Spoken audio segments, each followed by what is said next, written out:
Shalom, beautiful people. All praise be to the Most High.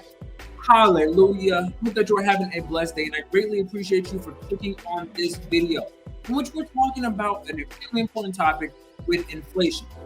If you stay tuned to the end of this video, you are going to understand one of the key secrets to making sure that your money holds its value. There's a silent killer of your savings account, and it is called inflation. And they don't want us to understand this.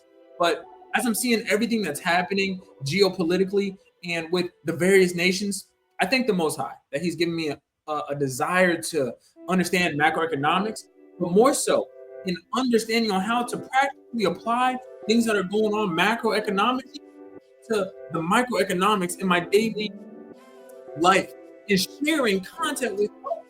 So buckle up. We're going to talk about this issue of inflation, but more so, what is the solution? Let's get into it.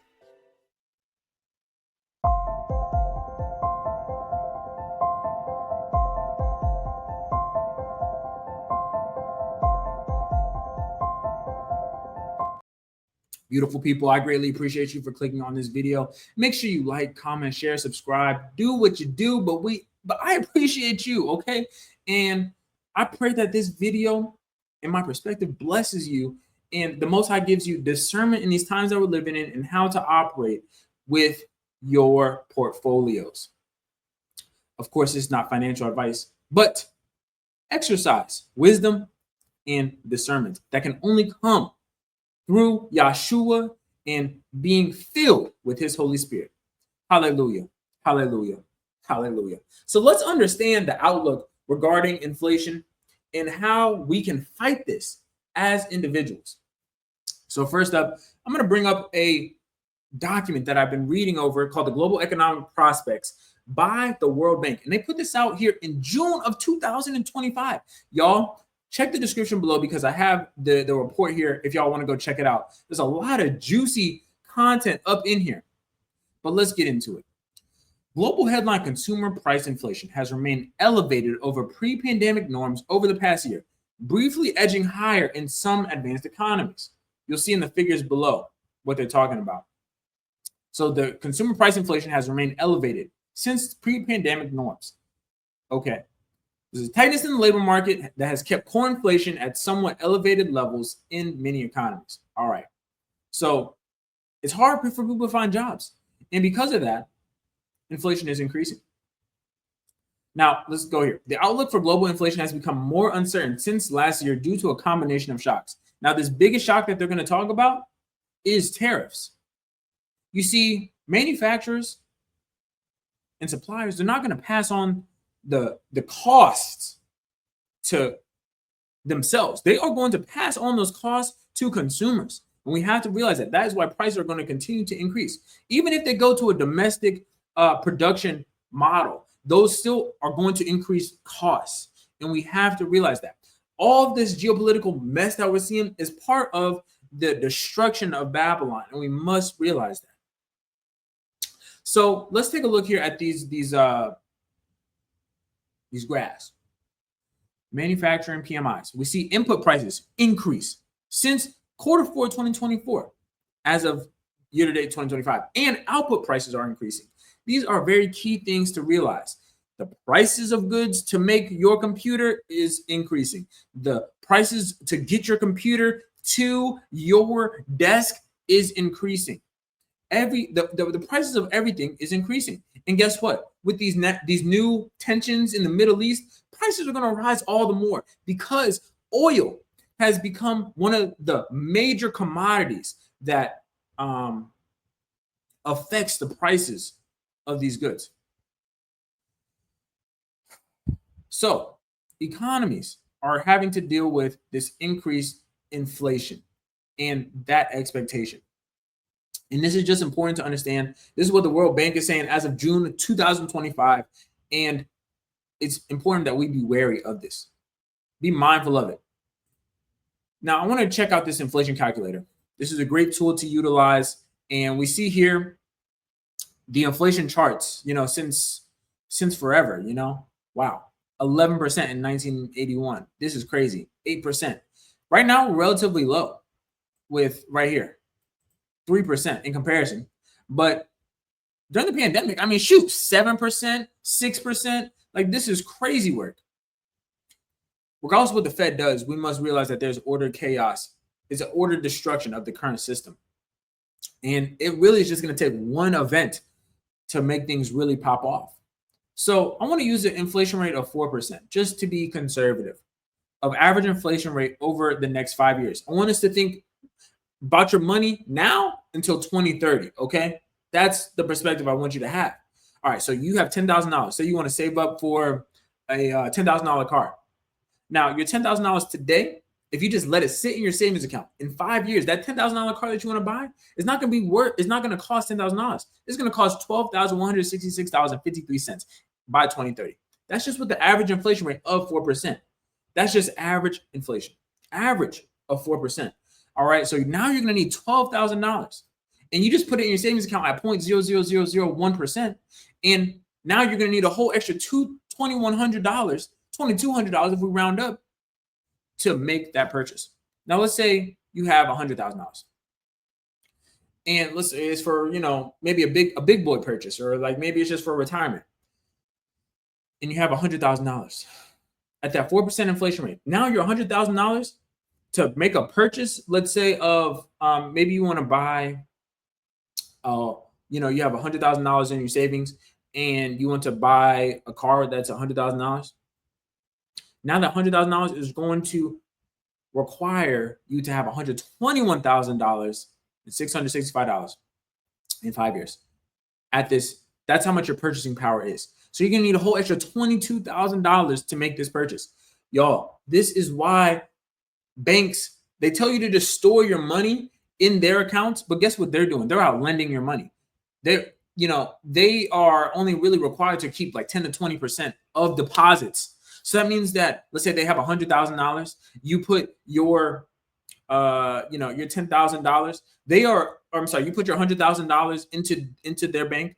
That means that, they'll keep on their books, $10,000 to $20,000. But that $80,000, they're out lending it so that it can make money. And this is what we have to realize: making money, the time value of money in interest, ensuring that your money is building an interest. Okay. And that's what we talk about here on the MoneyPot channel. And we just got to get back to it. Okay. It's simple.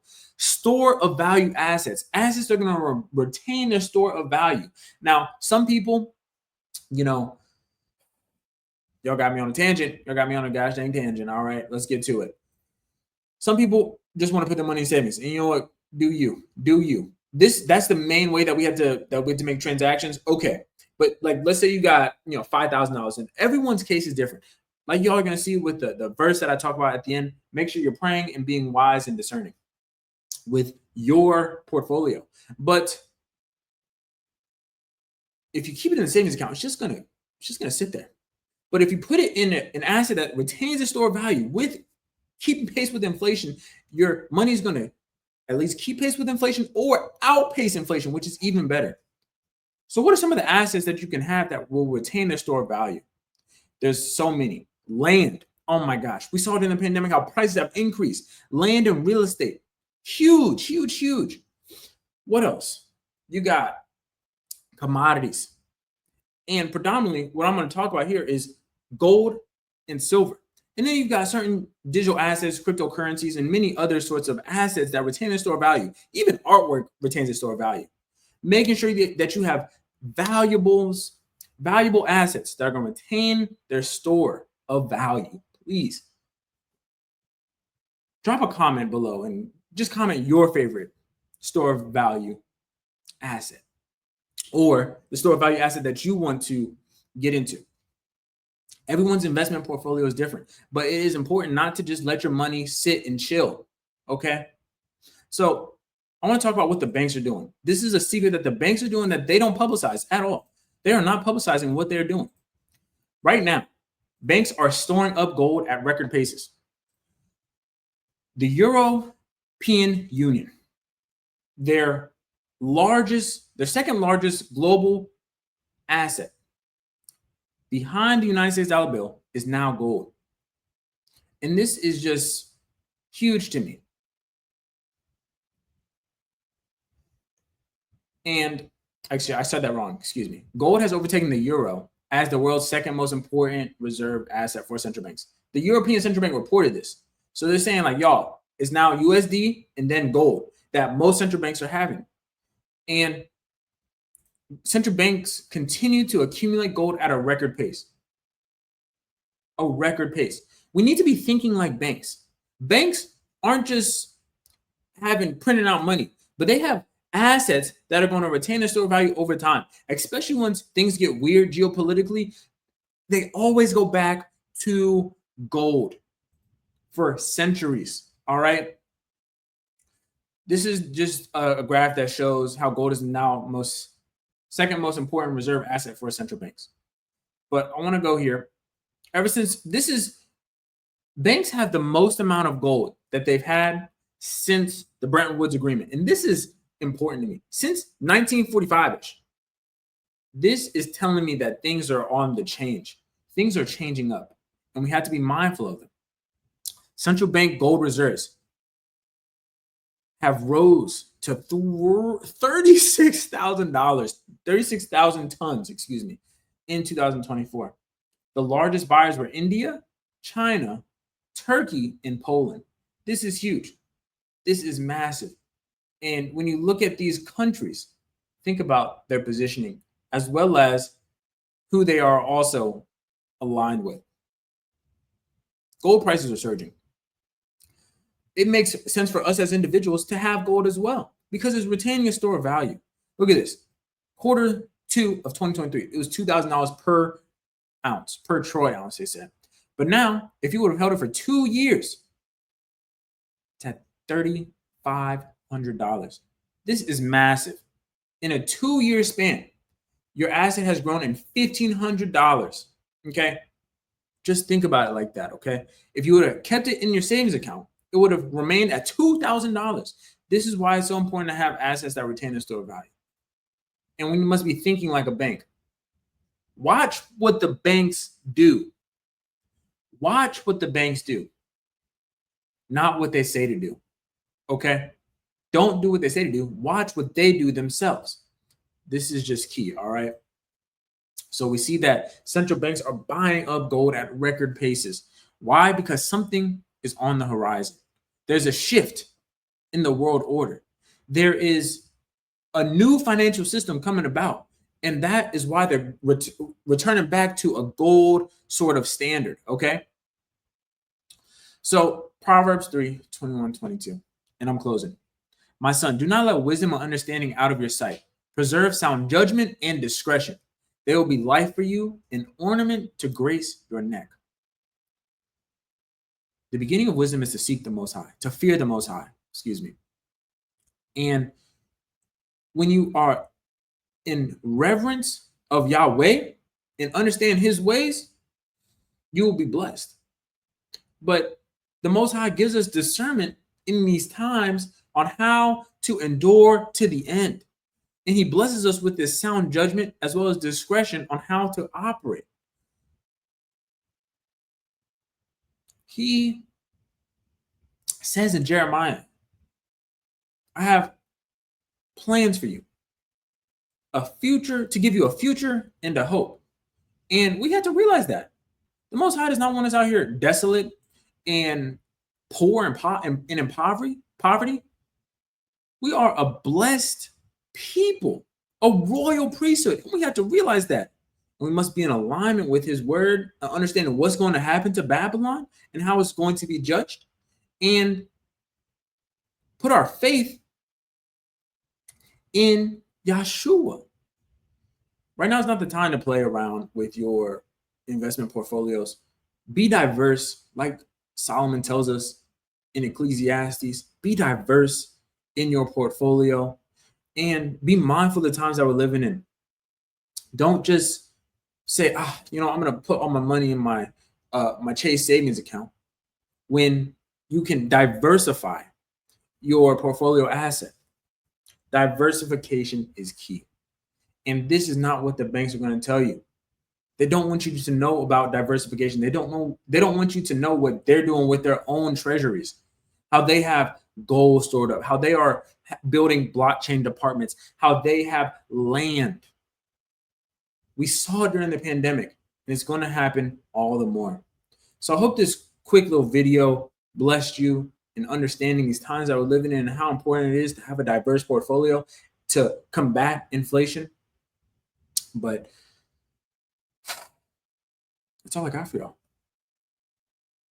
Make sure you subscribe to the MoneyPot channel if you have not already. We talk about world economics and events, these unprecedented times that we're living in, digital assets, precious metals, and much, much more. Make sure that you follow us on Instagram at _MoneyPot. But like, dislike, share, subscribe, do what you do. But we appreciate you. And until next video, make sure you stay blessed, stay healthy, stay prayed up. Peace.